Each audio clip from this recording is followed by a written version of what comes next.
Hi folks, I'm Niki from the University of Wolverhampton and I'm here with my penultimate tutorial to help you keep an element of creativity in your life. Today's tutorial on light painting is aimed at key stages 3 to 4, but really anyone with a camera and the ability to manually control settings can enjoy this technique. You will need a camera with manual settings, a tripod or a beanbag to keep your camera steady, a dark space and a selection of light sources. We first need to understand a little bit about our settings. As discussed in previous tutorials, there are three main settings that help us to determine just how much light's recorded by the camera. The word photography comes from the ancient Greek words for light and drawing, so drawing with light is the literal meaning of photography. The three settings form the exposure triangle, meaning that if we change one, we may need to compensate with another in order to gain a balanced exposure. ISO refers to the camera's sensor's sensitivity to light. Aperture is the hole inside the lens which determines how much of the image is in focus, depth of field, and shutter speed, recorded as a fraction of a second, controls the speed at which the shutter opens and closes, and how much movement is recorded, either frozen, fast, or motion blur, slow. If we increase the ISO, we may need a faster shutter speed and or a narrower aperture to reduce the amount of light recorded.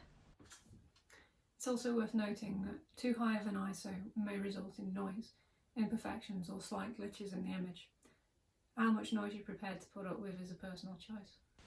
Today we will be working in shutter priority mode, which on Canon cameras like this one is labelled as TV. This may also be seen as other abbreviations such as S, so check your manual if you're uncertain.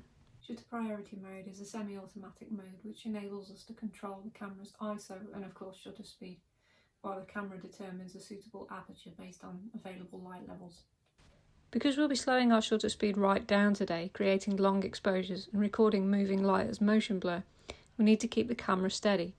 Handheld, it will record body movement and even breathing, so use a tripod or prop it on a stable surface if you don't have one. A beanbag works well to keep it still. We need to lower our light levels as we want to control what's recorded as a dark background. To assist with this, I'm using a low ISO of 200, which could be adjusted if need be. My camera will allow me to shoot for up to 30 seconds, so I'm going to set it to that to give me time to draw.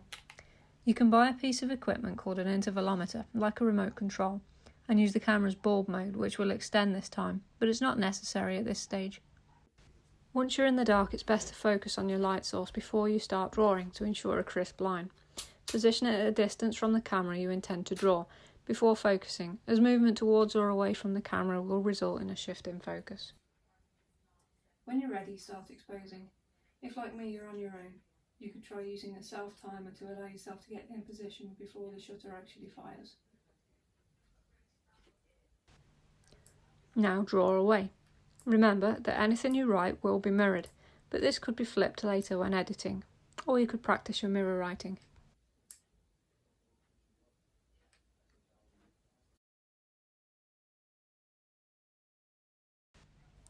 This technique can be adapted in lots of ways. The only limit is your own creativity.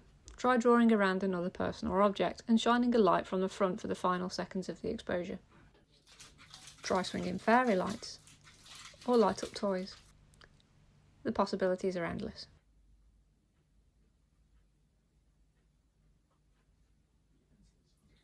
Remember to adjust your shutter speed going by how much movement you think you need to record.